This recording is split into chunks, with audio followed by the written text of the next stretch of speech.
Come in, come in. The show's about to begin. What's up, everyone? Welcome to YenYorkCity Live. We are live here with Ryan Slatko, a professional jazz pianist, multi-instrumentalist, musician here in New York City. We're going to find out what makes him awesome right now in just a couple of minutes. I see you in chat. Let's get hype. We got Ryan Slatko here on YenYorkCity Live. Let's go.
What's going on, everyone?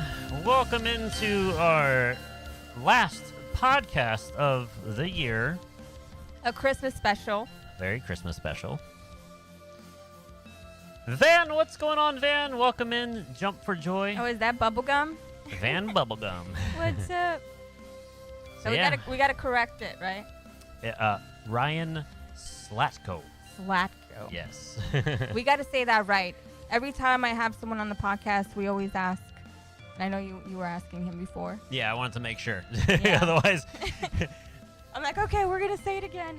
So Christmassy, I love it. Yeah. Yeah, we always have the Christmas vibes, and last time we had the autumn vibes. So yeah, we and try the to theme Halloween it out. vibes. We theme it out for every almost every holiday. And I can't believe we're at the last month of the year, 2023. Yeah. Coming to a close. How was everyone's 2023 been? Like, I felt like it went pretty fast this year. It goes faster as you get older. And it was his birthday yesterday. My Speaking birthday of getting yesterday. older, Mhm. more grays in the beard. And I got some cool gifts. Yen got me this custom pop figure of myself. Oh, I don't think can they see it? Yeah, they can see Can it. you see it? It looks cool. As he gets older, I'll look more like him because Yeah. the beard. The whole beard will be gray by then. Yes. Comes with a little drumsticks, a laptop, because I'm techie and I work on a lot of the graphics and stuff Nerd here. alert. And then I got a little puppy.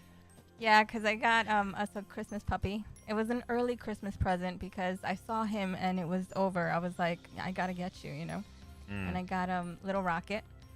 Hopefully he behaves because we've had him.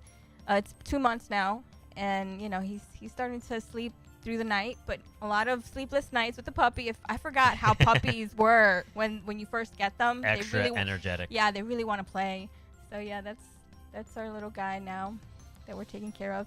But this year, yeah, it's been an eventful year. We've had some great moments and some great guests. Yeah, amazing guests. Some of them were quite awesome to have because they gave us our time. Like, what was your highlight? What was your one of your favorite guests that we had? I know It's hard to call favorites, right? Because like everyone was great. Yeah, everybody had. But I was something. really excited to get Johnny Rab on the podcast because Yeah, Johnny Rab. he has a lot of history.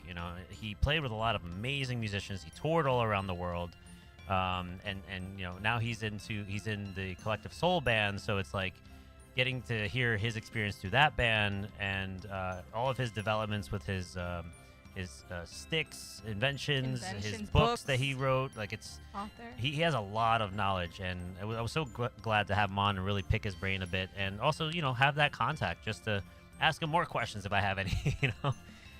I know. Now you guys talk on a regular basis. Yeah, we're friends now. Yeah, it's awesome.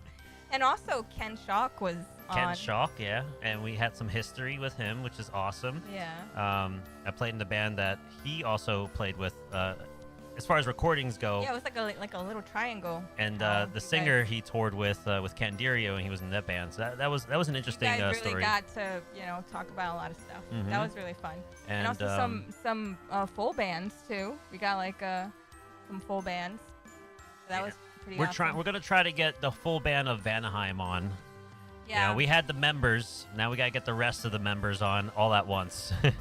So we got a lot planned for 2024. We're gonna be busy for 2024. 2024 is gonna be another quick year for us because of how busy we're gonna be. But it's gonna be awesome. Busy is great though. Being busy is the best way. Just keep your mind going, keep it flowing, the creativity, and just more music in 2024. We got to actually gig together, for the first time. We played a few shows. Usually it's always me going and supporting, and this time it was like we were both there on the stage, so that was pretty awesome. And you have a gig next Saturday too.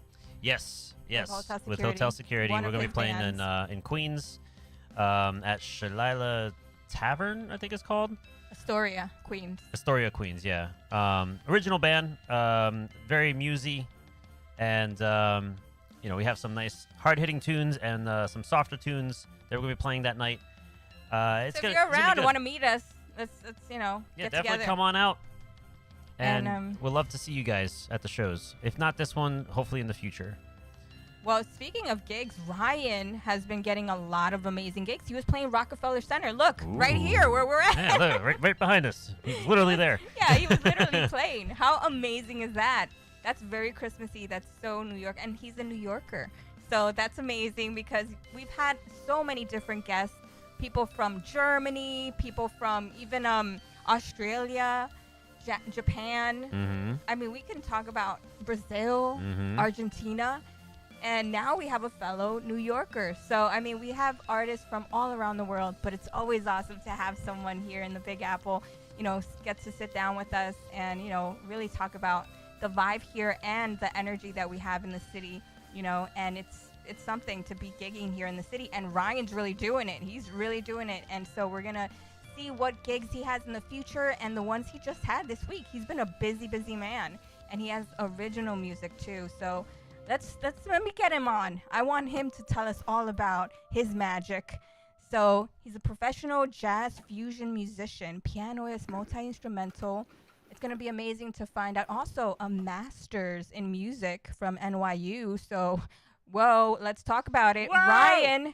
Ryan, are you ready for us? Let's do this. Let's do Let's it. Get him on the screen. There he is. There he is.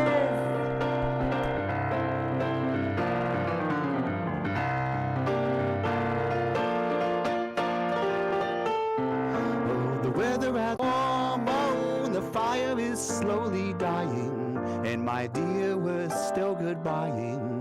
As long as you love me so, let it snow, let it snow, let it snow.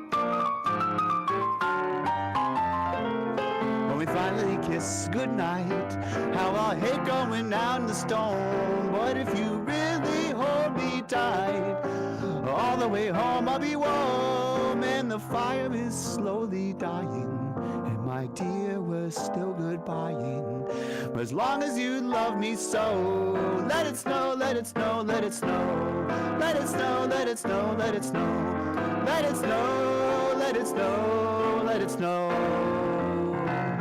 Oh yeah.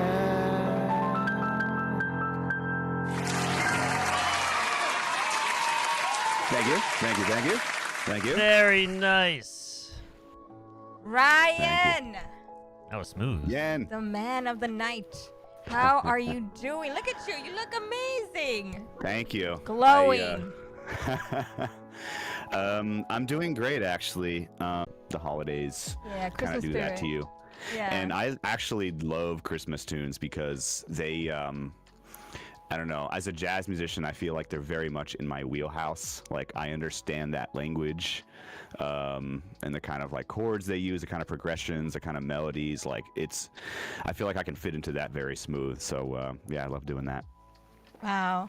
So, Ryan, I have to say, now that you're gigging in New York City, I know you moved here, so you're not a native, but I gotta say, if you got your master's in NYU, you got like I'd Yeah. give you 5 extra years, because they usually say after a decade, you start really understanding how it is to live here.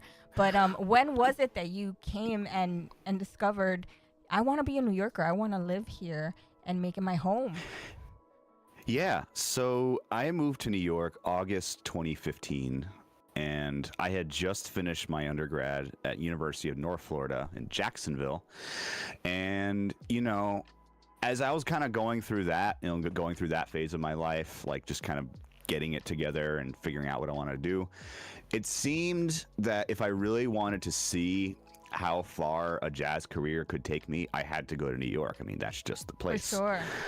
And there's, not to mention, I mean, aside from the jazz scene, there's so many amazing music scenes here, and just in many ways, like kind of unmatched musicianship.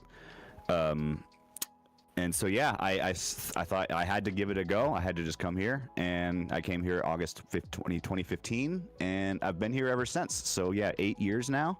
Wow. Yeah. And what was it a big culture shock from Jacksonville, Florida?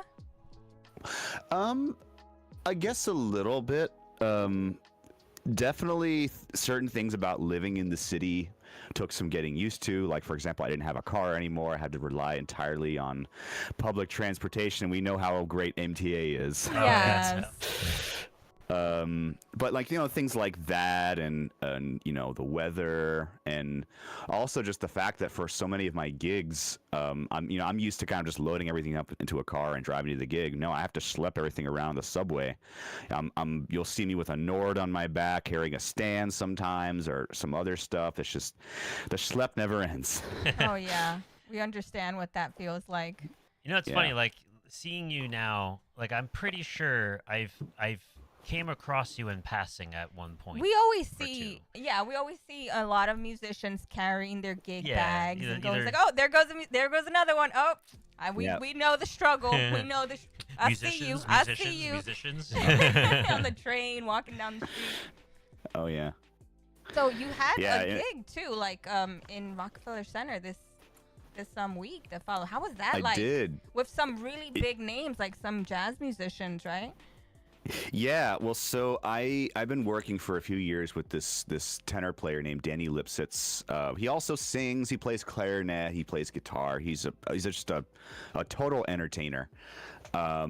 And he's just really great at working a crowd. He creates a very high energy kind of vibe, and he loves like not just jazz, but like a lot of like jump blues and like 50s rock and roll, and it's very specific. Yeah. But no, he's been killing it with gigs. He's getting us so many gigs, and the one at Rockefeller was actually a private gig. So some client wanted to put together some kind of party, just inviting people from all over, and I don't know how exactly it came to be, but some producer was involved in basically elevating this from not just a party, but like a whole experience. So it was like kind of like cabaret theater. Wow. And we did a reenactment of the Very Murray Christmas with Bill Murray. And we had like a Miley Cyrus lookalike, and yeah, it was. That sounds so fun. It's also just so New York, because it's just one of these crazy experiences that, I mean, these are happening everywhere, right? Yeah. But you would never know it unless you were like on that guest list. You know? It's like all behind closed doors. But yeah, that was super fun. The view was spectacular, of course, and yeah, just an amazing gig all around. How long was the show? Let's see. I think it was about 4 hours in total, but it was a lot of stop and go. Again, there's cabaret, so they're like acting beats, and my role in that was almost more of like a music director. well, music director slash pianist. So like cueing things, setting things up. There were singers, there were dancers. How was the load in It was there? just a lot. Was it like tough to get It wasn't stuff? too bad. Yeah, well, that wasn't really my problem because this is one of the rare gigs where they backlined it, so I had a keyboard. Well, that's good. Yeah. I mean, sometimes, yeah, I'll have to bring my Nord, but that's pretty chill because the Nord is a 73 key. And I just throw it on my back, and I can handle subways and most things. Well, that's good. It's not full scale. Yeah. Yeah, for sure. And you know, like it's that kind of expected most gigs I do that there's at least sound provided.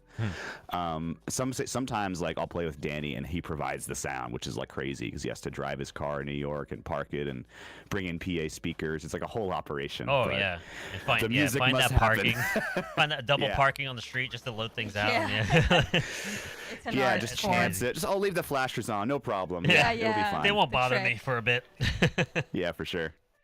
So how did it start? Like, when did you say, okay, I really want, because I know, you know, we got a lot of drummers. Probably, I have a few drummers here in the chat. You were originally a drummer. Was that your first instrument you ever picked up? It was, yeah. And that's kind of a funny story because, like, so the way this all started was my dad is a guitar player. He's a great guitar player. He's super into, you know, a lot of prog rock, like, you know, Genesis and Let's go. Kansas and Rush. yeah. And, yeah. Actually, my favorite band, side note. But yeah, a lot of like prog Love it. rock, a lot of southern rock, and he plays in like some cover bands, you know, some dad rock. But there was a period where like almost everybody in the family was just getting into an instrument. Both of my brothers were also learning guitar. One of them was singing. My cousin was learning bass, and it was kind of mentioned offhand, jokingly, "Oh, Ryan should take up drums." But I actually like took it seriously. Yeah. And so I remember one time I went to Guitar Center with them. They were looking at guitars or something like that, and I picked up a pair of drumsticks, and I would go home and I would draw circles on the carpet and I would bang on those as if they were drums, just using my Aw. imagination. How old were you? Oh man, I must have been like 10 or 11. Oh wow, Yeah. that's nice. when I did that. Yeah, and eventually my Baby parents were like, Ryan. okay, yeah, for sure. Eventually my parents were like, okay, well, we're not going to get him a real kit. We'll get him a V drums, right? Electronic drums. You can wear Yeah. headphones, which you think would make it quiet, but it doesn't really help a whole lot, does Oh it? yeah, we know having one in the Yeah. home, Yeah. All that slap sound. like reality.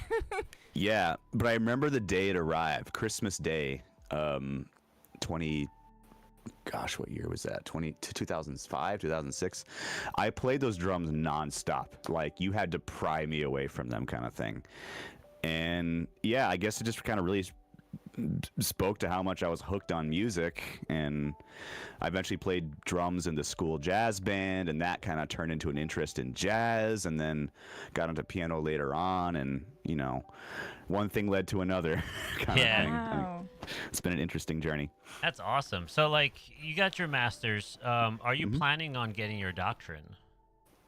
No. I mean, Masters is you pretty went- heavy. you went that far. You might as well just keep going. I mean, you know, the doctor's like way more work. You're a professor. It's pretty intense. Like, just like, I mean, You teach so too. I had to do You What's also teach, right? I know you a little teach. bit, yeah. Not as much these days, because you know, teaching opportunities are kind of few and far in between, and you know, a big thing with musicians, especially in New York, you know, where cost of living is so high, you Yeah. really need consistency. You really need like gigs you can count on the regular, and that's tricky for teaching because, okay, like my dream, I guess, would be to teach like adult professionals or maybe like jazz students, but Yeah. they're not the most reliable or consistent. The most consistent students you'll find are kids because their parents make them. Their parents sign them up, and they Yeah. don't have a say in the matter. But that leads to a very kind of draining experience, and you know, I just found the pay just didn't really justify that. So I mean, I'm taking students. I still teach virtually, occasionally, but yeah, it's like a lesser part of the pie these days, I'd say. So you started off with drums, and then Yes. it led you to the love of jazz. But it was after that it was piano. Did you take lessons yourself, or were you self-taught? I was self-taught at first, and same on drums. I don't think I've ever had a drum lesson, but yeah, I mean, actually, but again, the love of keyboards actually came from Genesis, and a lot of these kind of prog rock bands where what drew me into it was how, like, you know, especially like Tony Banks, for example, create these really cool keyboard patches, and you hear it, you're just kind of like, what is that? Like, it doesn't sound like, oh, it sounds like a piano, it sounds like an organ, it sounds like whatever.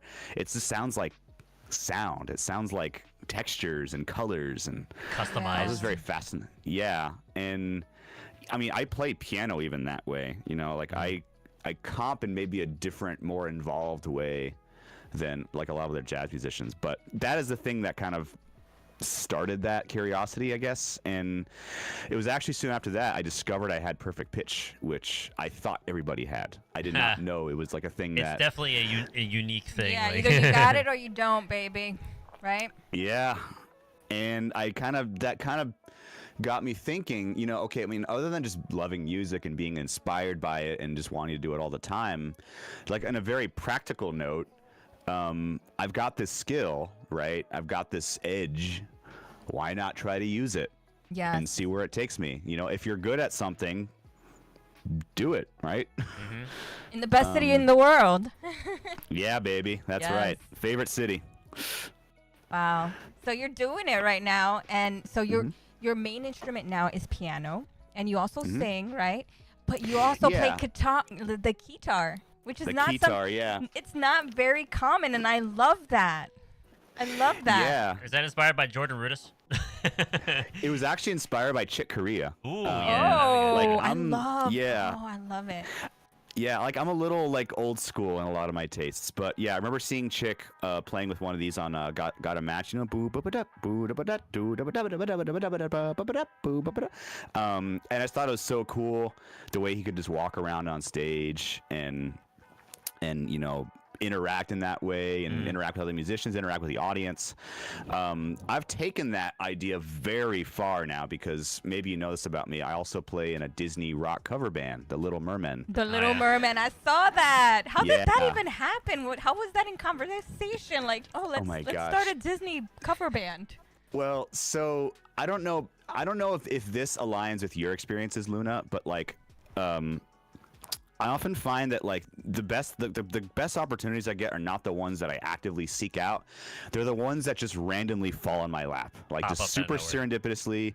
Like it's the right timing, like the right people meeting at the right time, and all this stuff. And this was very much that. I was playing with a wedding band, and the music director, I was fresh on his mind, I guess, and he was also playing in the Merman at the time, and he was really busy. He couldn't really commit to that, but my name went in the hat, and he asked me if I wanted to do this one week tour of the Midwest. I said yes, and it was a blast. And yeah, we found the guitar was just a really fun way to like create energy because it's such a high energy show. Like we're moving around on stage a lot, we're dancing, we're kicking sometimes, like chorus lines. I mean, it's really involved. It's and madness, but in a good way. Fun. It is. And we have costumes, and you can check us out. We're the Little Mermen on Instagram and all their platforms. Is that why But, you have the aqua blue hair? Was that inspired? Because that's very aqua merman looking, like very. Maybe a little bit. I mean, also It I hail matches. from Miami, Florida. Yeah, I hail from Miami, Florida. So there's like the color of the ocean, and also just like I don't know. I got into a point of like really trying to do Twitch and content creation like seriously and full time, and was maybe trying to look that a little bit. I'm finding more these days that like I get super busy with gigs, and it's hard to like commit to a regular streaming schedule. So I'm maybe not prioritizing or putting enough energy in it. But yeah, it was part of like the I don't know, content creator look, I guess. I know what you mean. I've been every Yeah. color of the rainbow when it comes to hair. Yeah, I've seen you've gone through the whole I gambit. love yeah. that color though. It's like almost like a washed out blue. I think that one's really nice. It is. It's definitely faded. It looks cool was when it silver. fades. Mm-hmm. Huh. Yeah, it's not too bad. So what is the next step now for 2024? Because I know 2023 is coming to an end. So what? Actually, let's talk about the highlight. What was the highlight of this year, and what do you look forward to next year? Because we're almost at the end of this year. Oh wow.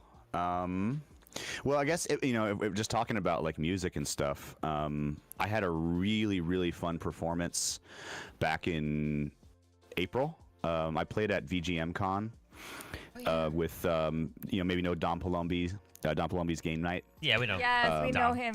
Drum fan. Yeah. Which is it's a really cool project. It's like it's a mixture of video game covers and also originals directly inspired by video games.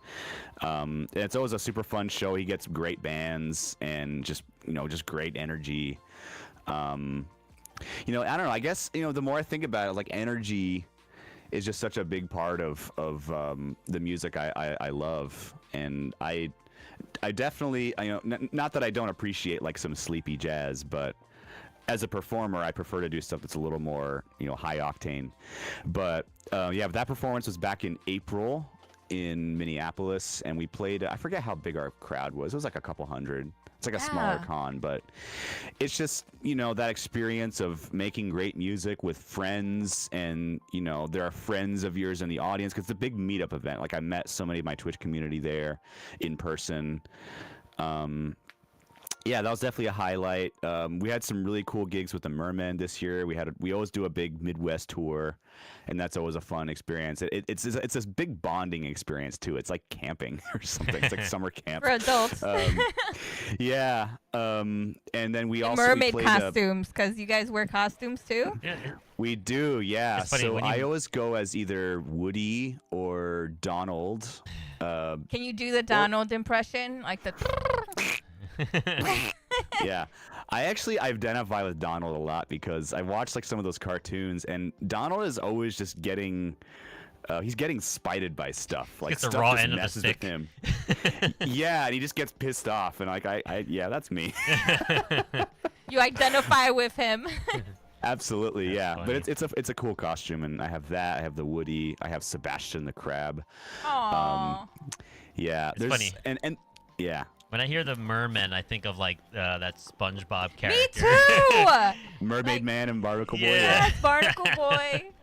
Well, so we have a video intro we do for shows sometimes, and it has that clip from Zoolander. See my son dressed as a mermaid. Merman. Merman. That's perfect. And that's a funny moment for us backstage because we're always listening for laughs in the audience, and that's like our first barometer of how cool that audience is. Like, that's that's how you measure the audience. So that's how, like, if they're gonna take in what you're about to give out, Absolutely, yeah. You know this. You play shows, and yeah, every audience feels a little different. Some people are more shy. Some people are just completely unhinged, and everything in between. So you mentioned Genesis, right, as like your favorite band. And this kind of like brings me back of like my experience with Genesis, and it's not a very fonding experience because it was my first ever opportunity to play live in front of people at a school talent show, and I could not hear anything behind the drums. So I'm like playing extra soft, extra low because the speakers are like off to the sides, out front, and there was no monitoring. I was like, I could not hear it. It was the worst show ever. For your first show. For my first show, and it was a Genesis song that I played to. I was really big into Genesis as well, like growing up. Oh man. So yeah, go ahead. Yeah, no, you go. No, you know the segue. Oh yeah, the first gigs, like everyone has a different experience. So do you remember your first ever gig in front of people, and how was it? Yes, was it like that, or was it like, oh my god, like what was it like? Yeah, well, I mean, you described like a very janky show, and those do happen, and it's unfortunate that you started there, but at the same time, nowhere to go but up. But yes, I remember my first time playing a show ever, and there were definitely some jank elements to it, but I saw past all that stuff just because I was so electrified by what was happening. But no, it was so cute. It was I was playing in the middle school jazz band. I was in 8th grade, and our very first gig was in the fall. there was some kind of like parent-teacher night, and we played in the cafeteria, and we set up long ways on the floor. So it wasn't even like a stage, you know, it's some very basic, I don't know, amplification. I mean,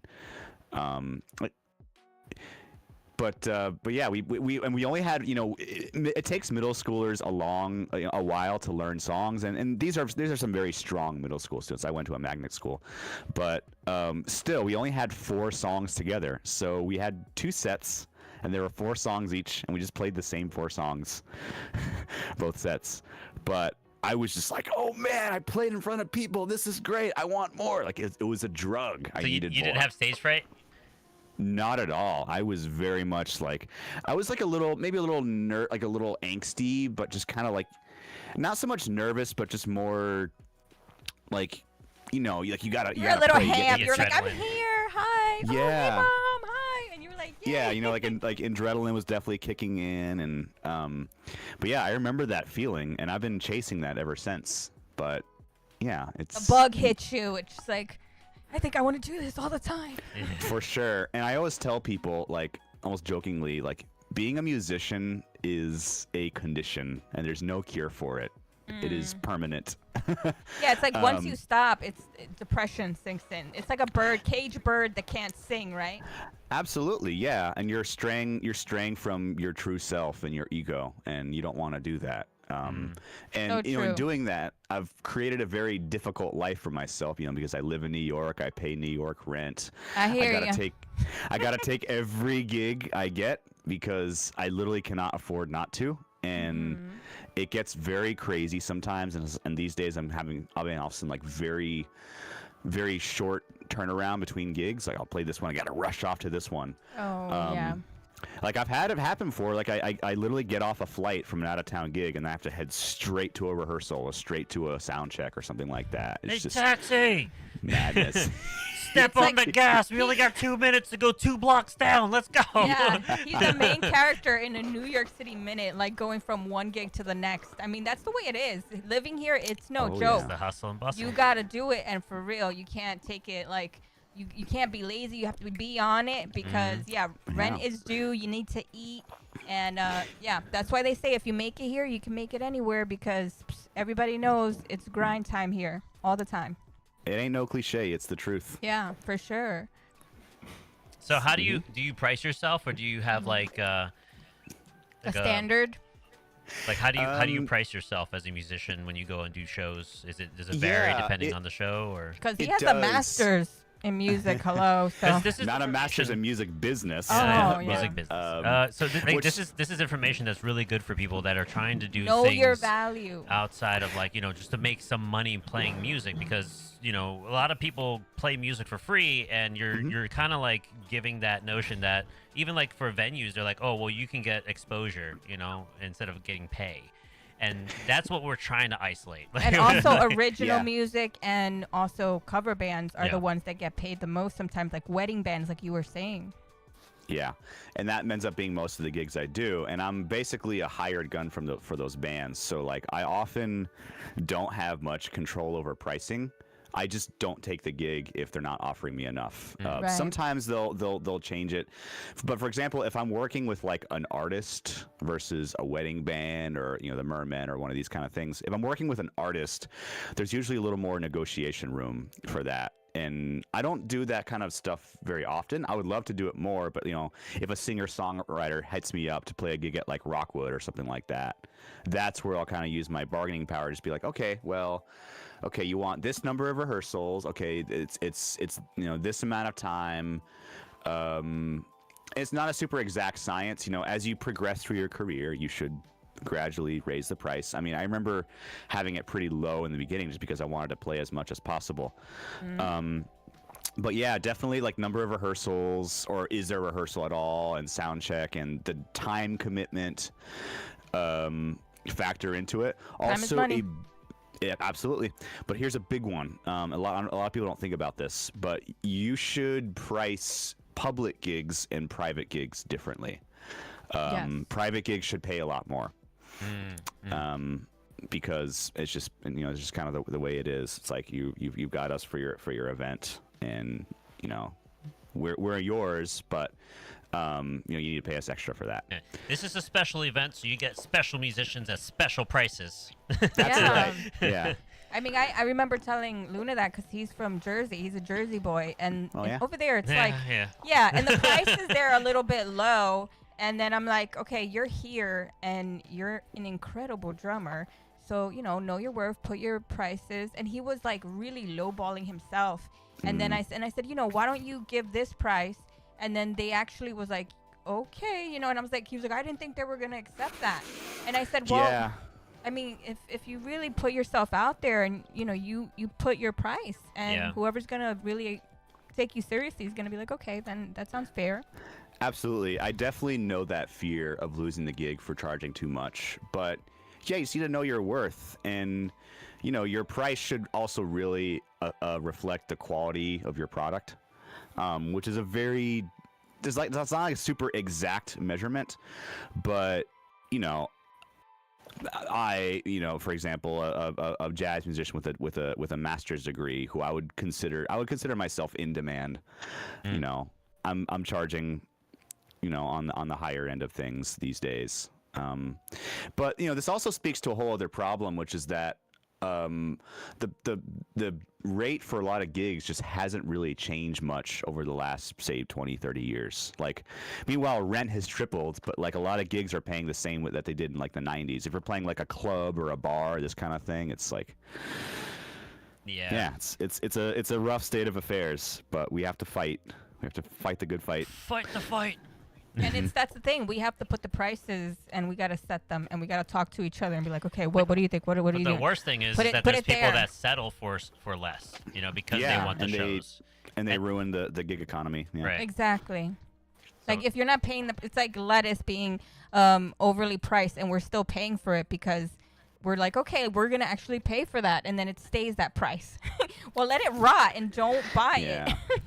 Yeah. I mean, there's a whole weird thing about paying for music in general. I mean, you could trace this back to Napster, but just like, the value of it just seems to have generally gone down. But the thing is, there are still, people who value it and appreciate it and want to, pay for what it's worth. And again, going back to like this gig I did at Rockefeller Center, just these things you would never know about. Like that's what I'm finding. Like those are the gigs that really kind of make it work for you. Just these random privates or just things you would never know about, or just these people who curate stuff and hire out. Like that's stuff that's going to get you work, or wedding bands, for example, versus like what we tend to think of as like the most high profile cool gigs. Like those often are not the ones that pay the most. I'm sure you've had this experience, right? You play like a sold out rock venue or theater, but it's like a hard ticket, it's like a door deal, and once you factor in all the costs, it's not that much, but it's a cool gig. But as I find, like as long as you get a good balance of cool fun gigs and then ones that pay the bills, you'll be in a good spot. I agree. Those cool fun gigs, make sure you have merch. Have a merch table. Yeah, all musicians are now traveling merch salesmen. Yeah, that's really what it is. That's where you really get it. Yeah. So what are your favorite kind of concerts to go to? Because I know festivals are really big now too. Do you go to festivals? What is it that you did this year that was really like a favorite thing that you did music-wise? Oh, man. Yeah, I mean, these days I'm pretty selective about what concerts I go to, just because, for one, they're expensive. And two, as a musician with I would say very refined tastes. I'm picky. That's what it is. There's just not a lot of stuff that really interests me. But this year I did see Peter Gabriel I.O. and that was a life-changing experience. Oh my gosh, he sounds so good. Like Peter Gabriel's voice has really aged like fine wine. Yeah.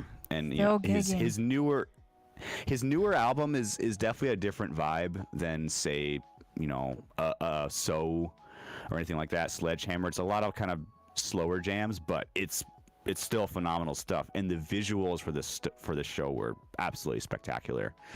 At one point he had like a screen across the front of the stage, and he had like a magic wand, and he would. We got Whoa, a raid. Thomas! Thomas Frank from Argentina is in the chat. Thank you so much for the raid, Thomas. Thomas is a shredder. He's amazing. He is also a prog god on guitar. He can play Dream Let's go. Theater like you don't know. He is like Petrucci on the guitar. We did a collaboration playing Dream Theater. It was like 4 or 5 songs we played live Yes. with the bassist Robson Baroli from Brazil. And Nice. it was like a live stream where we fed each of our streams into Robson, and then Robson had the final with all the music and stuff, and the drums and the guitars. And so if they want the full experience, they will watch Robson, but they get to see like everyone play all at once, which is awesome. Nice. 2-hour collab with 5 songs. Love that. So tell them all about our guest, Luna. So Ryan Slatko, an NYC resident, and has a master's in jazz music. He's been really busy playing a lot of music at shows. He sings, he plays piano, multi-instrumentalist. Multi-instrumental. Jeez, I can't speak. He played Rockefeller Center He this played week. Rockefeller Center. And He's doing big things here in New York City. And like I was saying before, we've had so many different artists. Thomas is one of them from Argentina, and people from Brazil, Australia, and here we are with a New Yorker, and he's about to serenade us with his beautiful skills and voice. And what are you gonna play for us for the raid, Ryan? Oh, well, I feel like keeping it in the Christmas spirit a little Okay. bit. I'm gonna try a little rendition of Sleigh Ride. Oh, I love So, it. I love it. Yeah, and I actually get a chance to show off these. These Oh, are look my at that. bass pedals. foot organs. Ooh, let's go. That looks so Yeah. cool. You gotta start tap dancing for us. Oh yeah. Here All we right, go. let's hear it.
That was cool. Loved it.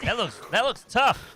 Yeah, it Bouncing does. between the bass walk, and then playing your chords and leading on top. It's like being a drummer, but with a keyboard. Totally. Like keys. But you see where like some of the skills from drums really transfer beautifully into piano. I mean, just a lot of instruments.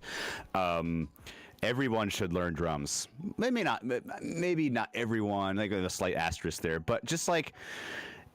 Everyone should at least try and really appreciate like being a drummer. I think you have yes. Yeah, I think you have to be very rhythmically responsible, and because piano is a percussion instrument, you've got to have good time. Oh yeah, you got to have good time feel, and yeah, the limb independence, whole thing of it. It's crazy. Actually I'm sorry. Yeah. Like I there's a lot of keyboardists and pianists that I came across that tend to play more by feel because they're classically trained in a sense where they're focused on the structure of the music when they're writing stuff or through notation, but they don't really like practice with like a click. It's very like feel oriented. So like. And totally. And that kind of carries over when they're getting into a band where things are very strenuous on a click. They can't handle staying on the click. Yeah. Yeah. There's actually an Adam Neely video about this. Talks about the way jazz musicians and classical musicians feel time differently, and there's actually a name for that thing you described. It's called phase locking, where you imagine a phase like a metronome beat or a click or whatever, and just matching that tempo.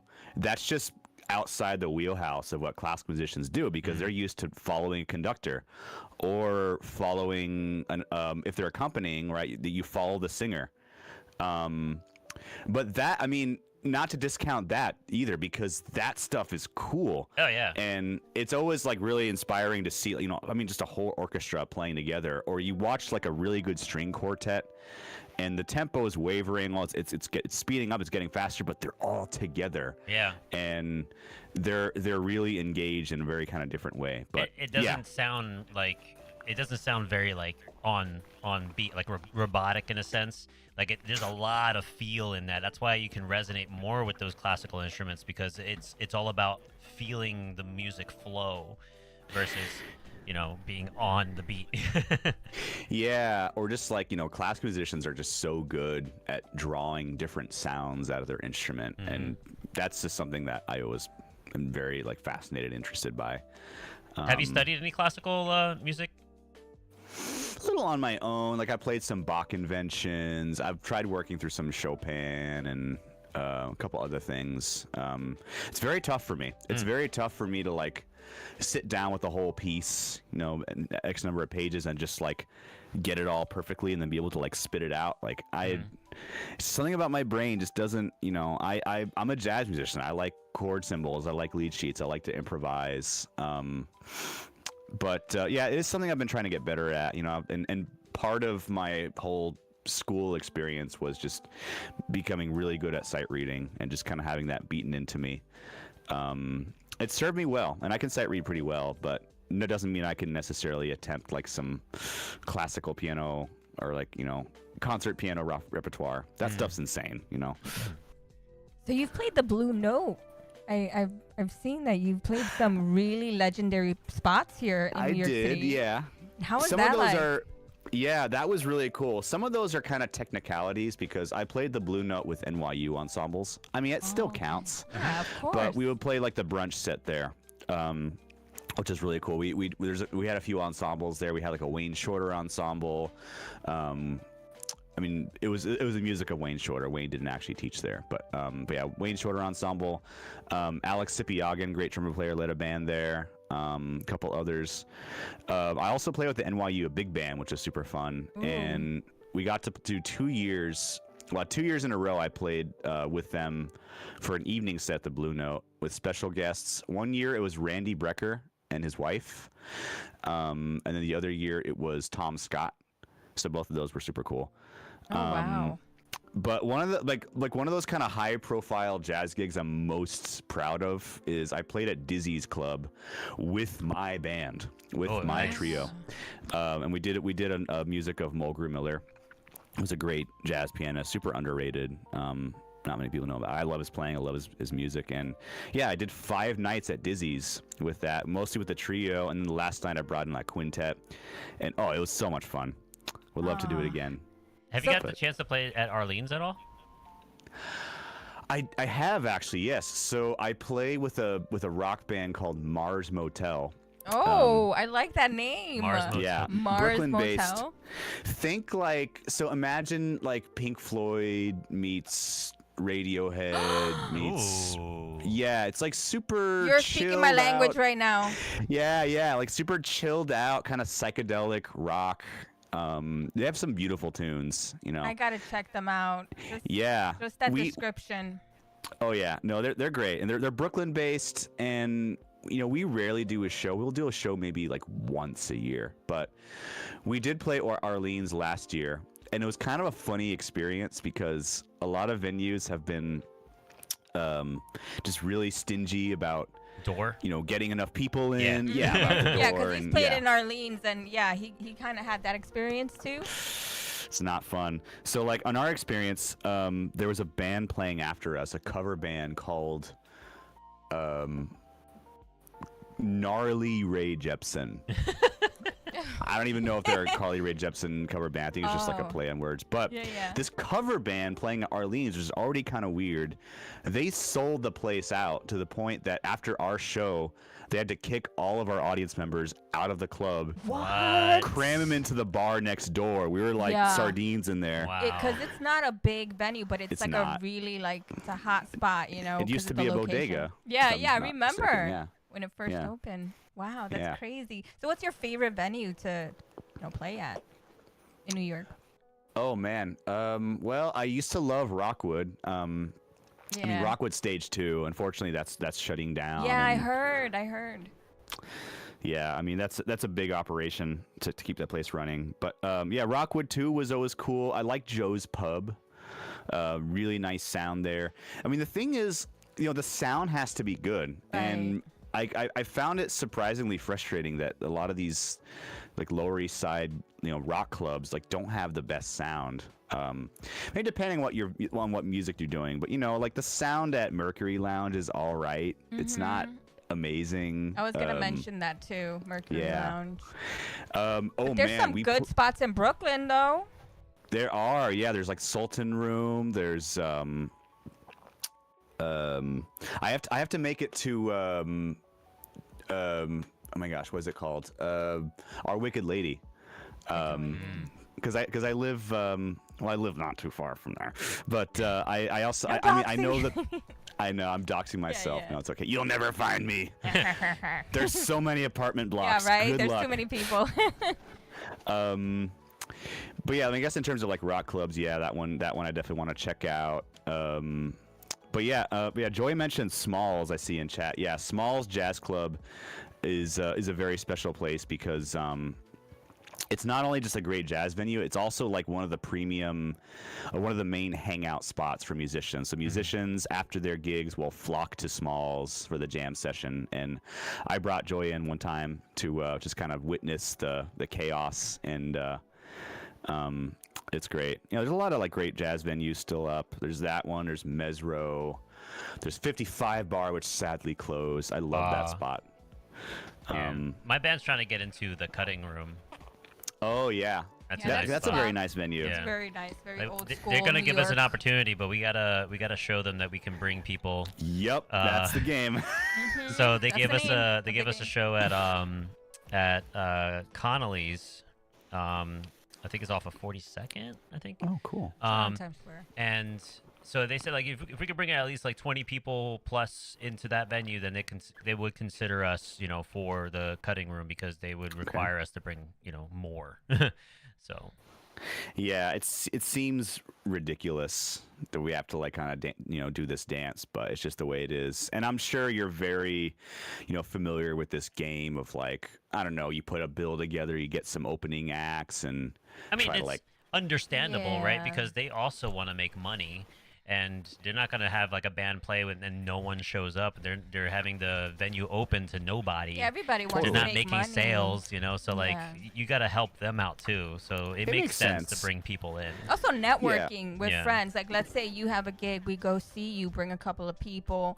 You know, it's really about supporting the New York City scene because there needs to be a buzz. There needs to be a scene. I know the jazz scene, it doesn't really hurt that much because jazz is always going to be something big here in New York City.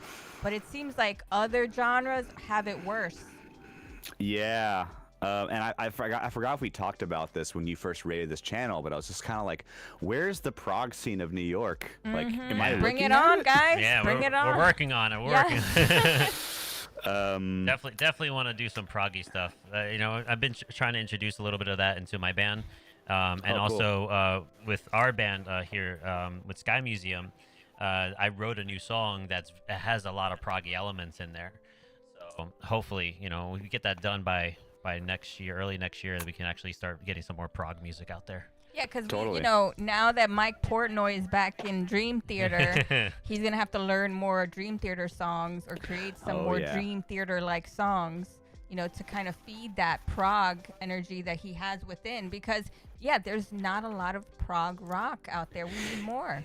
Yeah, and it's a bit of a niche audience. It is. You know, whereas I feel like you throw a singer-songwriter in front of somebody, like anyone's gonna eat that up, right?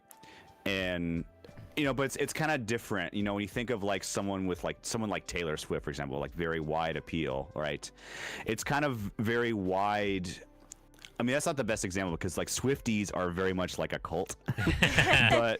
You know what like I'm the saying. beehives, right? Like the Beyonce. Yeah, the beehive. Yeah, Beyonce. Yeah, but you know, you're talking about like a pop star with like very, very wide appeal versus something a little more niche like a prog rock band or like a jazz fusion band, which is maybe geared a little more towards music nerds. Yeah. And there's maybe less people like that. But those few people love that stuff and cannot get enough of it. And that's like what you want to find. You know, it's like finding your right guys, finding your crew. You know what I would love to be into is like instrumental, like progressive electro swing type music. You know? That's like, very fun. Wow. I think that would be something to see. that would be amazing. Who doesn't love that? We Even would- people that are not that into, they're like, oh, I can. It This makes is people groovy. dance and yeah. like move and stuff. On top of that, you know, music like musician appreciated because it's like it's a really a lot of thought involved into writing that type of music.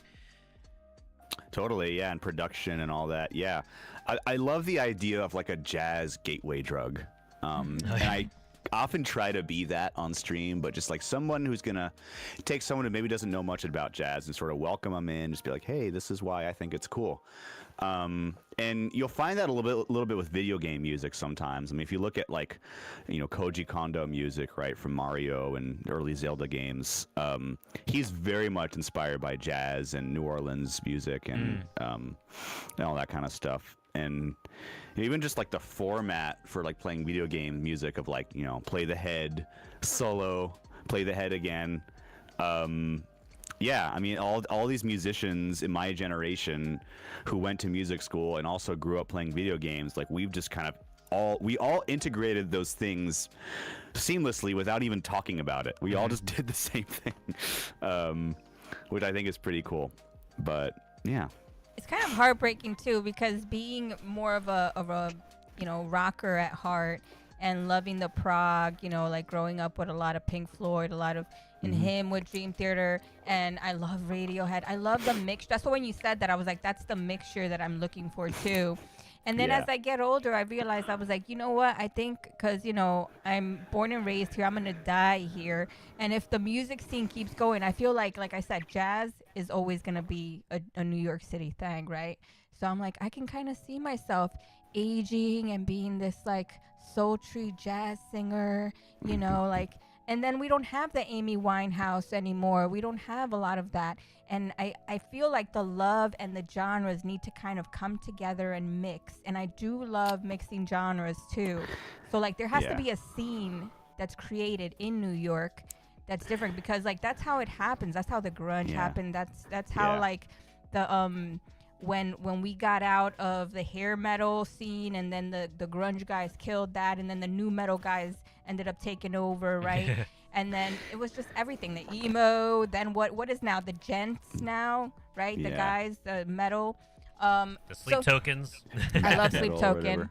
So what is the one band that you said you were influenced the most? I know Genesis is one of them. They might be the one, honestly. I mean, they're more like my, prog rock compositional sensibilities, but I also really love Chick Corea.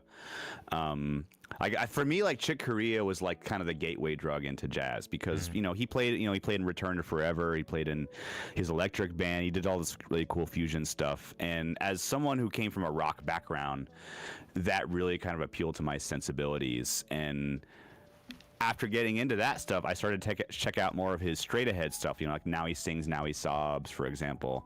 And then getting into Herbie and Brad Meldau, Keith Jarrett, like all these other amazing virtuoso pianists who just, they channel the tradition. And, but yeah, those are like some of my big influences, I guess.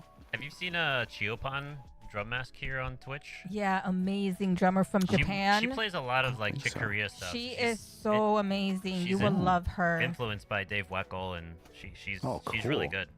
She really kicks ass. Like, definitely check her out if you haven't. I've had her on the podcast. I was so excited. So she's from Japan, and when you see her on the drums, you're just like, oh my god, like she's a machine. She's amazing. You could feel the jazz coming out of her. Yeah, and she does what do you call that? Oh my gosh, the way she holds the drums. Oh, she plays a traditional grip. Traditional grip. Yeah. Oh yeah. So she's super official, and like you just go in there and forget it. You'll be like, wow, like she does anything that you like. I love that. Yeah, the very jazz fusion. Yeah. Let's talk about your equipment. Let's go to the techie stuff. Got some fun stuff I see there. So, what's your keyboards you're running there now? Yeah, so this is the Yamaha MOX F8. I call it the mother because this, for my setup, it's exclusively a MIDI controller. I have this running into this MIDI hub with a bunch of other stuff going there. I can route MIDI different ways, but I route that into main stage. And then I can get all these different main stage sounds. I have, like, for example, a Rhodes, Whirly, Do you run this live as well, like when you play gigs? Sometimes. I try not to run main stage on gigs because it's sometimes a little stressful having a laptop on stage. But for example, I'll use this setup for Merman gigs if we fly, because normally if we just drive out to gigs, I use my Nord. But if we fly, I bring my keytar. We can't really bring another keyboard, so I just get whatever they have and then I main stage it. Yeah. But all kinds of sounds. I have organs.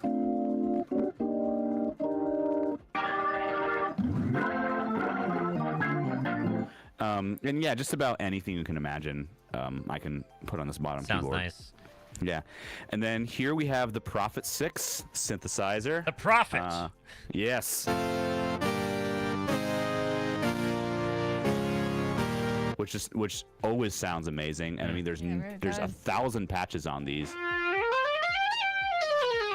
You got your leads, Ooh, that's nice. Oh, that sounds nice. I like that one. Really like that. You got your pads. Which sounds so rich. Ooh, that sounds like Tame Impala. That's nice. Different pads. I guess you call this like strings.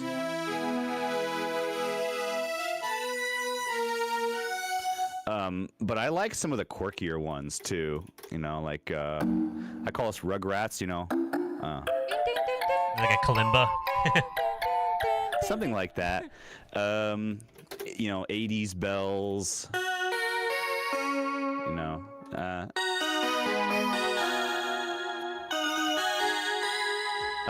So on and so forth. But I'll bring this on wedding gigs stubbornly, even though it weighs a ton. It It's looks so like heavy. it's heavy, yeah. Like it has like a metal shell to it or something. Well, analog synths, they're, and this thing actually has a sequencer, has like an arpeggiator and stuff. So, like for example, or to do like the,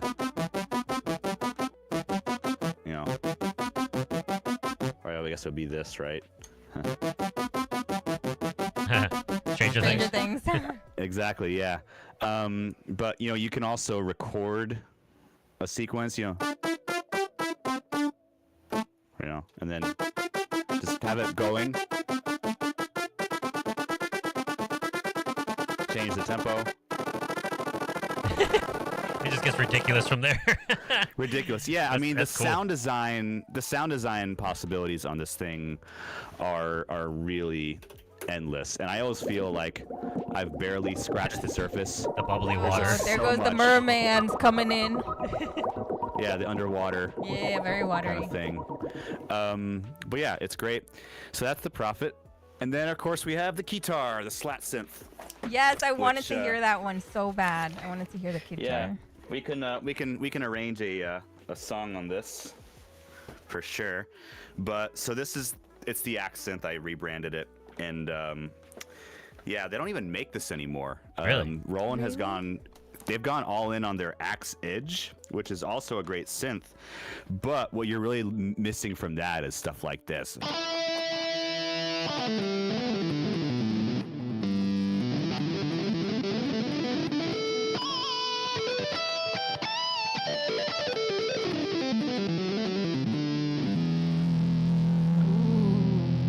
right, Jordan Rudis. Yeah. Yeah. Wow. Yeah, this thing's super fun. Guitar solo.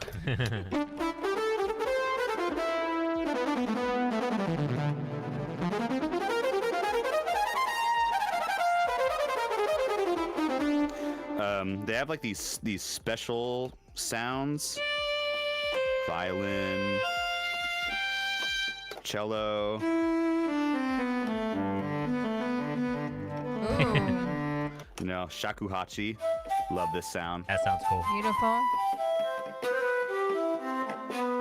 Trombone. Oh, you get the slide on that too. Yeah. Yeah, slide of a fourth, trumpet. Sax. Strings. And everyone's favorite.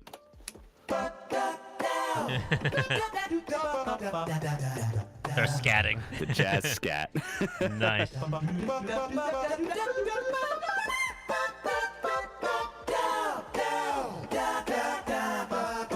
Which of course is a meme on my stream. Down. It's so Down. funny. Yeah. Yeah. That's great. Jump notes. And you play brass as well, don't you? I don't play a brass. No, I just maybe you got me mixed with someone else. No, I used to play drum. Well, I do have a flute.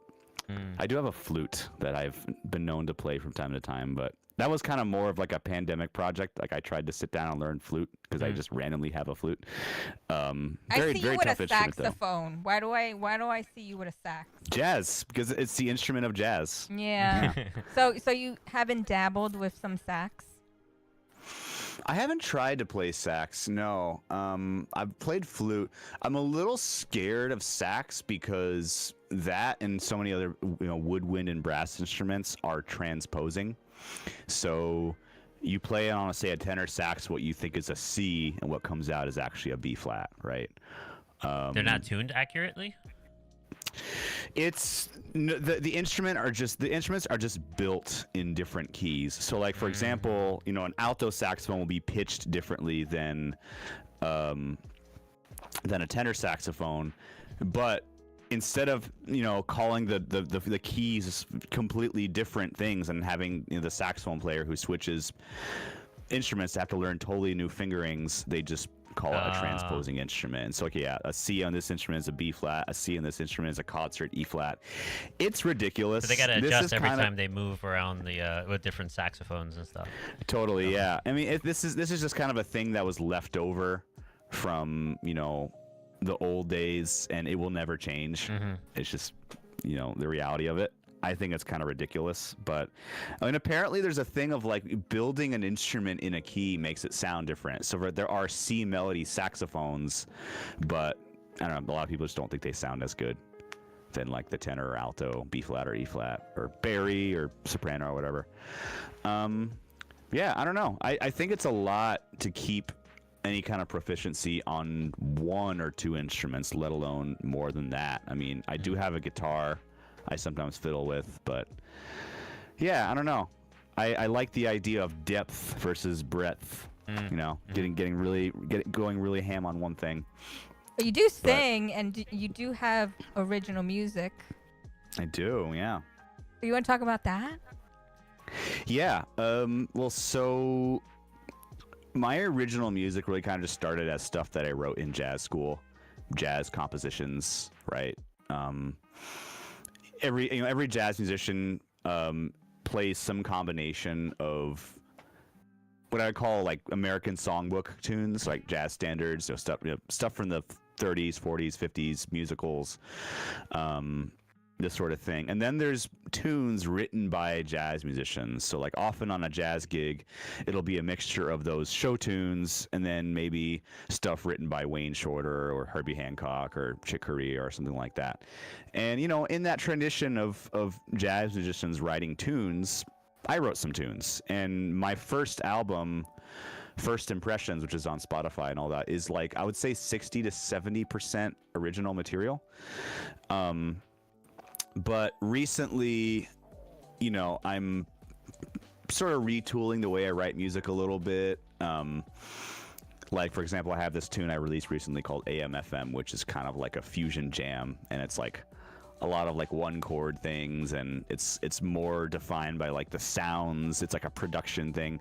I have another song I released recently called Look of Love, which is a song with lyrics. Like, I actually wrote this tune just melody alone like a long time ago, and then I later decided to put lyrics on it, which is really hard when the melody is already set and you've got like a set number of syllables to work with, and it's all got to work. Yeah, it's a real challenge, but I came out with one and released it, and I was pretty happy with it. So I could play that for now if you'd like. Yeah, would love to hear it. Great, yeah. So this is I guess my latest release. This is Look of Love. La la la la la la la la la. La la la la la la la la la la. La la la la la la la la la la. La la la la la la la la la la.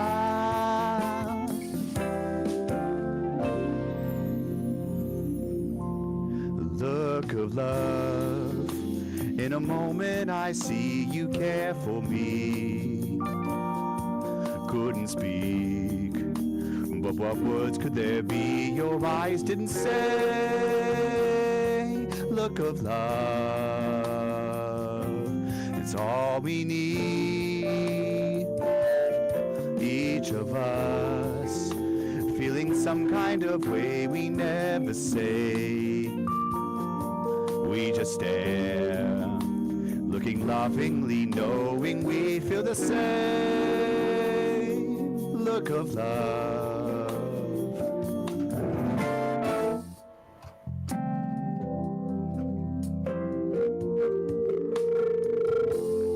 How can I just say that I love you no more?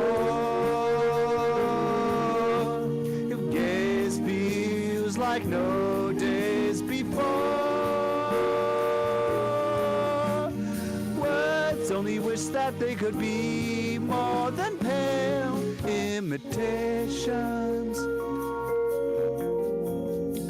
of how I feel when I wake up next to you. how I wanna give the whole world to you, and how I never wanna leave from your side. 'Cause in my life with you I find my paradise.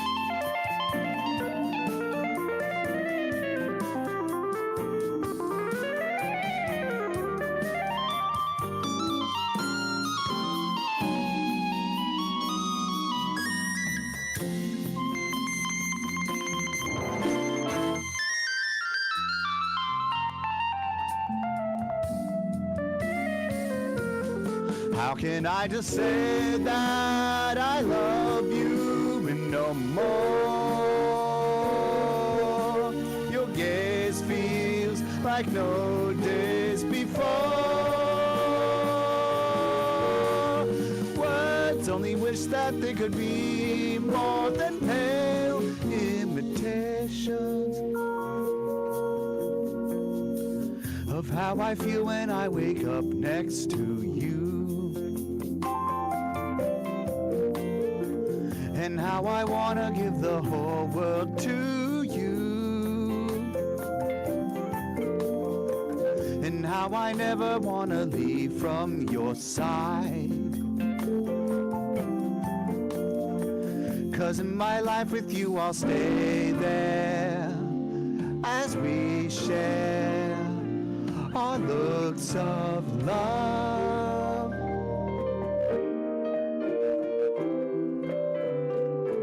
La la la la la la la la la la la.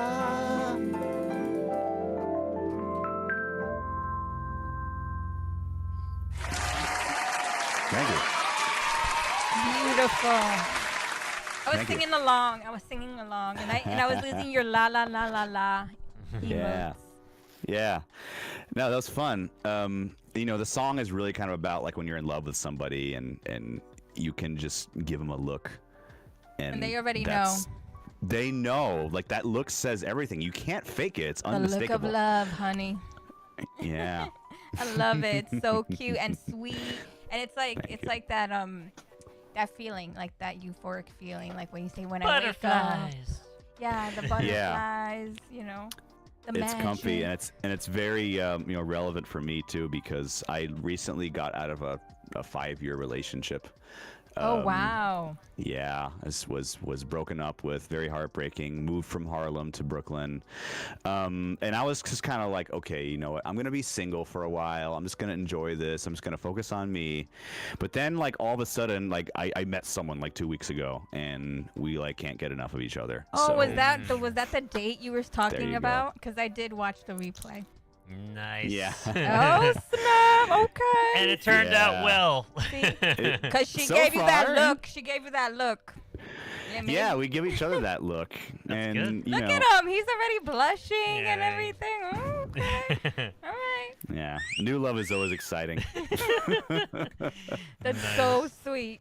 So, especially in you. the holidays, you know, when I think Christmas is for lovers and for children, and just the magic in the air in around Christmas time is so special. So Yeah, you just want to get cozy and you By the know, cuddle up with fire. someone and yeah, have a nice maybe a nice hot toddy or a eggnog or some other holiday beverage. What do you like doing for Christmas? What's your favorite thing about Christmas? I always go home to see my family in Miami. It's like kind of a must, you know. Like I used to also go home for Thanksgiving too. I'm kind of chilling out a little bit on that because air travel is a nightmare right now. Oh yeah. And it's also just kind of a lot to fly twice within a month in this kind of season. But no, I go home to Miami and to the warmth. To the warmth, yeah, and I spend time with my family, and we eat and drink a lot and be merry, and it's always just a nice time. And also because of that, it's such a sacred time for me. Like, I have a personal policy. I might take gigs on Thanksgiving, Black Friday, Thanksgiving weekend. I might take gigs maybe around Christmas, or I always try to get a gig on New Year's Eve because those gigs pay really well. Oh yeah, I was gonna say those are probably the most paying gigs, right? Oh yeah, those are like the most in demand musicians ever are for the whole year. So it's like very coveted. But I have a policy: I never gig on Christmas. I won't do it. I want to be with my family. Family time. Yeah, I think that's why this podcast is the last one, because every weekend we're gonna see family, or we have some kind of like, family obligation where we're like, okay, we don't really see each other that often. There's a lot of birthdays this month too. Oh my God. November and February are like most birthdays in my family. My brother was born on Christmas Eve, so it's like February, Valentine's Day, everybody was getting all lovey-dovey, and that's what happened. I was just gonna say, yeah. You already know. Right? Yes, for sure. Yeah. No, that stuff's important. It's important to stay close with your friends, stay close with your family, and not let hustle culture get in the way of that. Because these things are important. Connections become more and more important as our world gets crazier and crazier, and we feel disconnected more than ever, even though we're more connected than other. It's this weird dichotomy, right? But yeah, I always treasure that time of the year. Especially in the recent years, it's been very crazy. And with the whole streaming thing, I didn't ask you, when did you start becoming a streamer? Because I know you've been a musician for a while. Was it the COVID, craze? Yeah, bingo. Yeah, I started July 2020. And I actually started streaming to Facebook originally. It was kind of just as a test ground. I knew I was going to eventually make my way over to Twitch. And yeah, I started around then. And when I first started, the setup was, I think I only had this setup.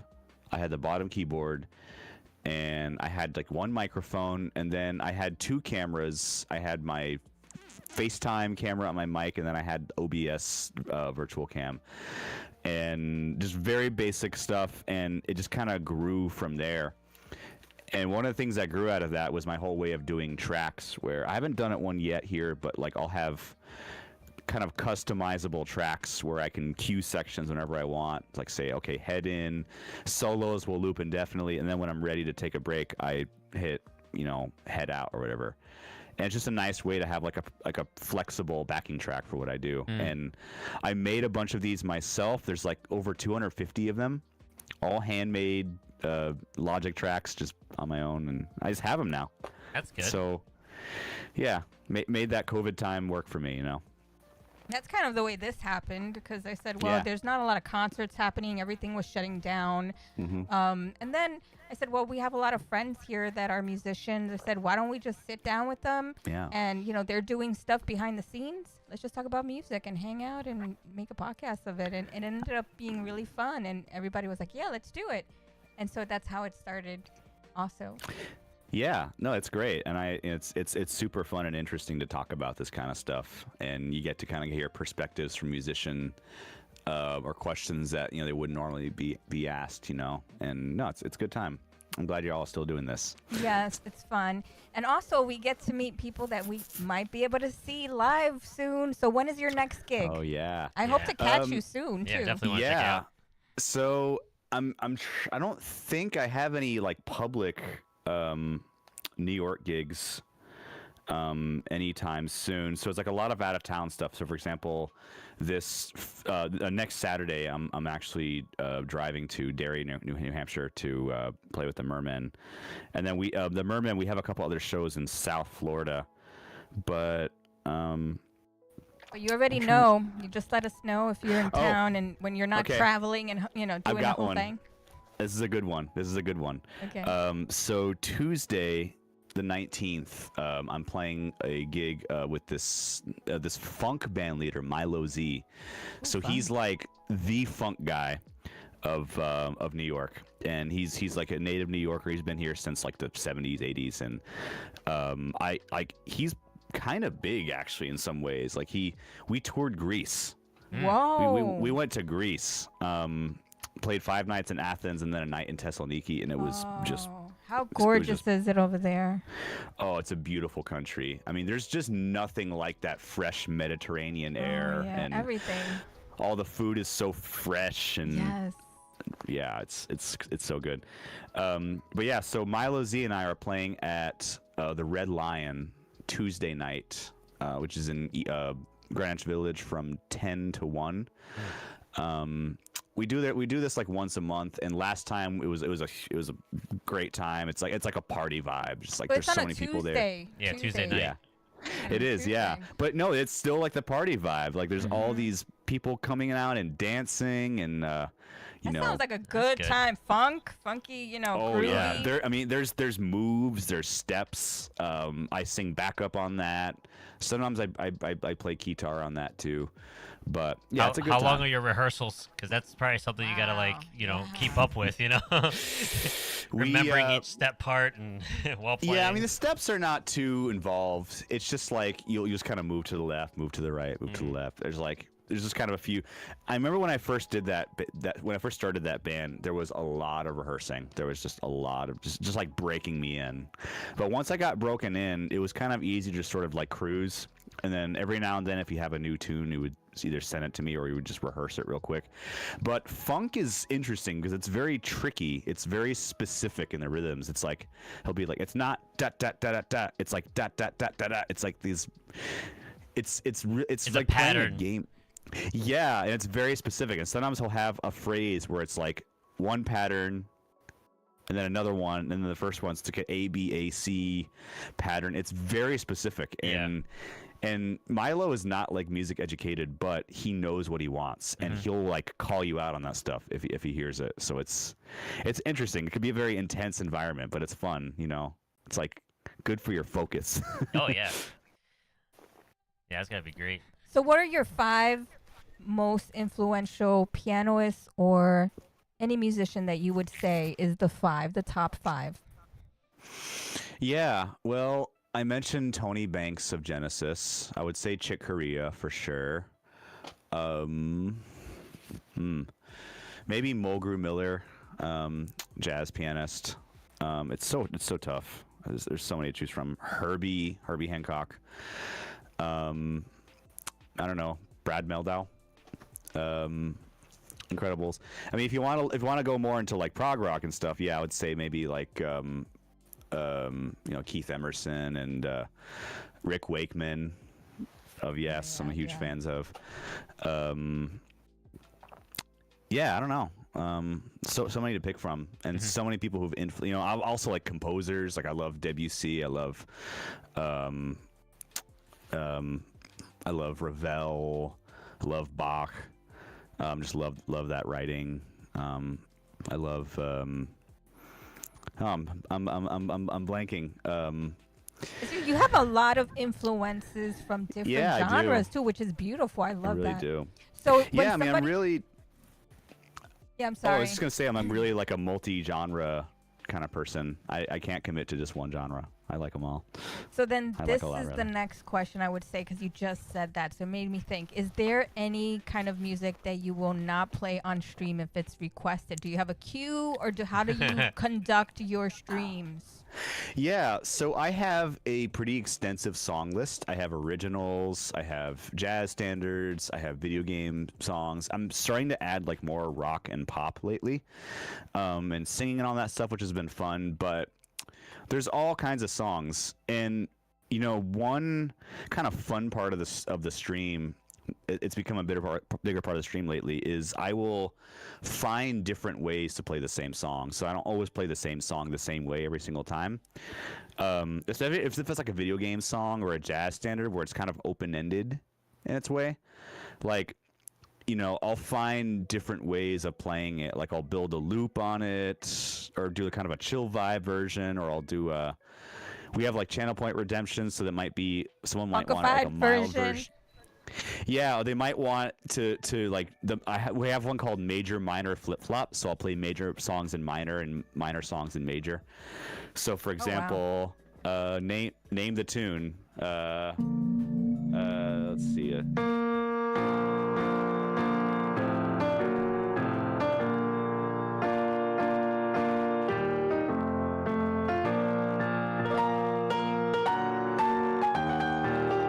Star Wars. The Imperial March. Yeah, it sounds like a wedding march, and you do it like that. Yeah. But this is like a big part of my personality. I like to mess around. I like to meme. I like to transform music. But you know, like jokes aside, it's actually like a great exercise to kind of ask yourself, okay, what would this song sound like in this style? What would it sound like in this key? What would it sound like in this time signature? Just always be messing. It's great for improvisation because you just kind of you get in this mindset that like nothing is fixed, anything can be tampered with, everything is flexible. It's like rearranging your room. It's like time. Okay, I'm getting the itchies. I think it would look better here or there. Yeah, it just inspires you a little bit. Yeah, you get out of your ruts. You get out of your same licks you always play or whatever. Yeah, that part of it is like super important to me, and it's fun to make that a part of the stream. It rotates the energies around the room a little bit. Yeah, for sure. Totally. So what's your schedule the now? Feng shui. Yes, you already know. Yeah, so I'm getting a little less busy. You know, I have a couple of gigs coming up. Like I have a couple this weekend, Friday and Saturday. Doing like some social things with friends. And yeah, I've got a couple gigs in Florida when I go down, then a New Year's gig. I'm playing at MagFest with Don Palombi in January, which is going to be a lot of fun. There's a February date that Jump was talking about. February, was it 17th? Oh, probably a Merman thing, right? Okay. What is that? Oh, I don't know. What is... Uh-oh. See, this is a thing about me. I often operate week to week. It's a lot for me to like remember things that's coming up in like months. Yeah. I was kind of like, I'll worry about that when I get to it. I mean, I just, you know, manage my calendar, and if someone gives me a gig and I'm available, I say yes, or I'm sorry, I can't do it. But I mean, like, yeah, the booking takes place often months and months in advance. But I was confused. Yeah. But yeah, like the actual planning and knowing like what's coming up, yeah, that's like a week of kind of thing. But for streams, normally, is it once a week that you try to stream? Yeah, I usually stream like Wednesday nights, 9 to 12. That's kind of the regular thing, but even that's kind of in chaos right now. Just my schedule's always changing. I don't know. I have gigs. It's hard to really commit to something, you know, consistent. So like these days, I'm kind of doing streams less to try to be like a serious streamer and like, I don't know, make this my job or whatever. I'm just kind of doing it because I enjoy it. But do you ever think of going live while you're streaming, like on at a gig, or do you not feel like that's even something you want to do? I've done it before. I feel like just those streams are inherently worse quality. Like the audio quality is not going to be as good, and you know, I'm subject to whatever the service is. Sometimes there's not great service. I mean, it's just generally not even good to stream on Wi-Fi. So if you're also like streaming on data, it's like even worse. Yeah, and I feel. I don't know. I've done it a few times, but it's not my favorite thing to do. I mean, some people have done like some Twitch streamers have done really kind of high quality live concert streams. They find Ethernet, maybe they set up a camera somewhere, and you can kind of make it work. Like I know Matt Walden has done that. I know a lot of other bands have done that, but yeah, I don't know. It hasn't been. I don't know. Sometimes it's just enough on my plate to like get to the gig and schlep to the gig. It's like it adds so much to have to video it. Or pressure. Yeah, or leave a camera up and worry about that camera, and then you feel bad if chat's talking and you're not really responding because you're focused on the. Yeah, I mean, I think they understand in a live context, but still, it's just it's tough. That's true. So you know, just go watch them live. That's the best way to check out. Ryan. Mm-hmm. So now that we're going to the end of the stream, I want to ask you. I know you looked through the questions, and one of the last questions we like to ask is a very personal question. Is a very it's gonna either be really hard or really easy because it's really the soundtrack of your life. Like, what are the 12 songs that you would put in a list of 12 songs? It's like you said, it's a personal question. What's your bank number? It's because like songs and music are really personal to us. Whether it's the first song you've ever learned how to play to the song that the look of love, that's your personal song. So it's or the song that really influenced you, or something that you really resonate with personally as yourself as a musician. So the 12 songs. It could be a song that reminds you of your childhood, of your parents, of a place. Yeah, this is an interesting question because, it kind of, like, it brings into focus the whole thing of, like, why do we do music, right? Why do we listen to music? And I'm in a funny kind of transition point in my life where that is changing. My reason for doing music, I would say, is becoming less selfish. Because I used to feel like I wanted to get on stage and play all my licks and say my piece and get the glory, whatever, rah. But I'm starting to really see the value of connecting to people, and that doesn't always necessarily mean playing my favorite songs, but if I can just connect with people and make their day, or just make their day a little better and relate to them in some way versus just like showing off what I can do, that feels more meaningful. It's not always like as enjoyable for me, but it feels more meaningful and more important. But in terms of like the songs that are the soundtrack of my life, there's one in particular that has like a pivotal meaning for me. It's this Genesis song, Driving the Last Spike. It's the third track on We Can't Dance, their 1991 album.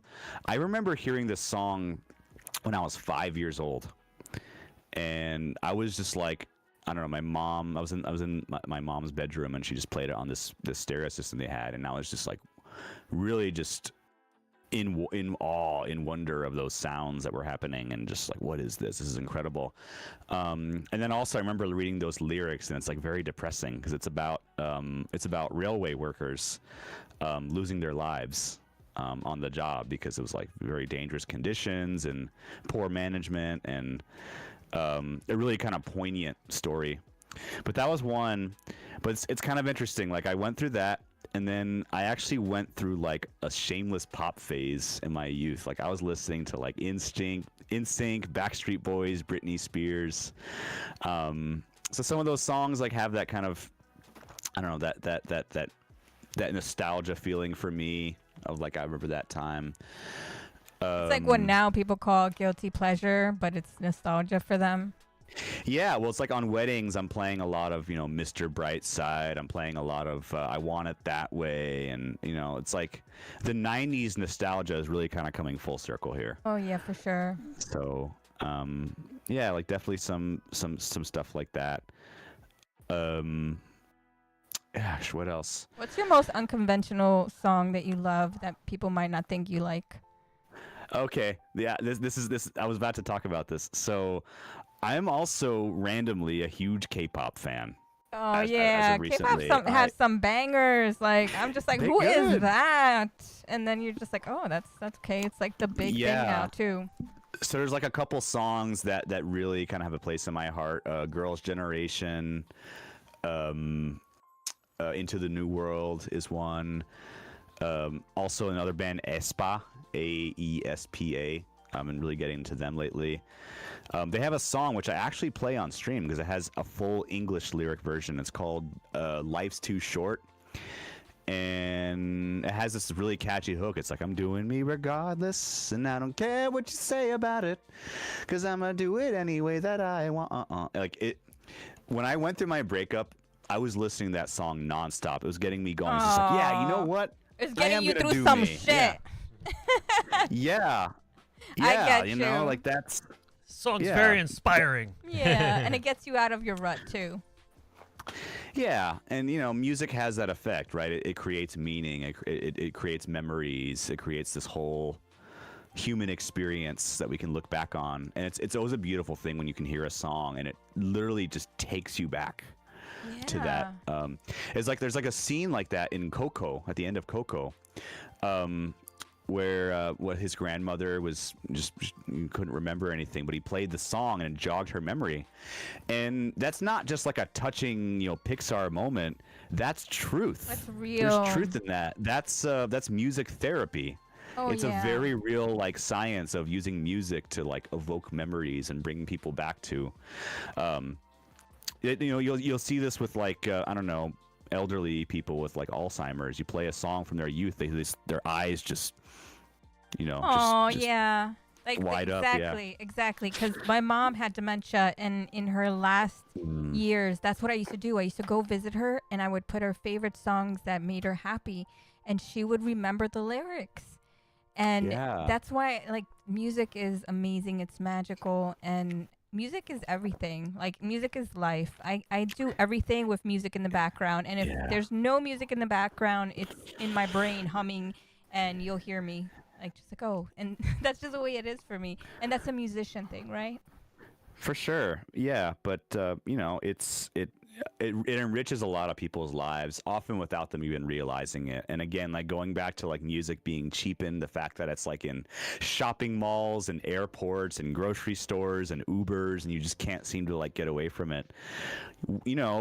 We have to keep, like I said, just keep fighting the fight and just kind of being like, hey, this is really important, and we need to preserve this. And specifically, we need to preserve the feeling of live music, because I think the pandemic really made people realize that they were missing that. They were missing being in a room where live music is happening, where musicians come together and do stuff that was previously thought to be impossible.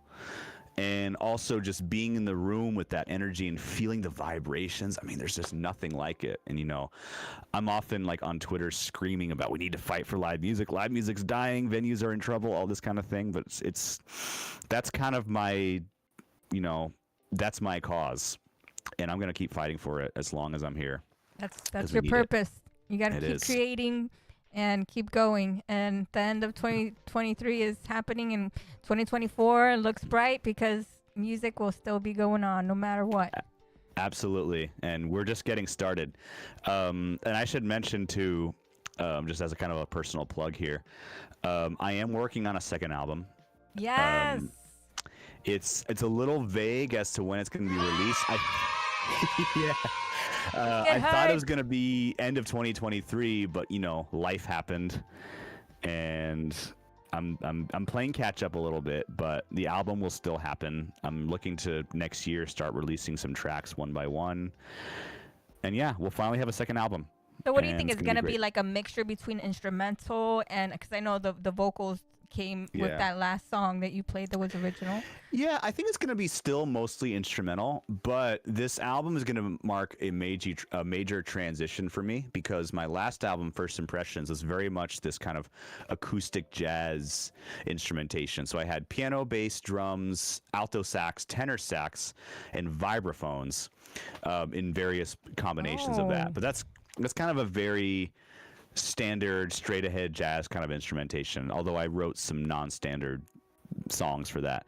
But the new album is going to be different. It's going to be a little more electronic, a lot more synths, a lot more like rock influences. That's exciting. And, it's going to be like it's definitely going to be like kind of a heavier hitting album in many ways. But do you have a title? More produced.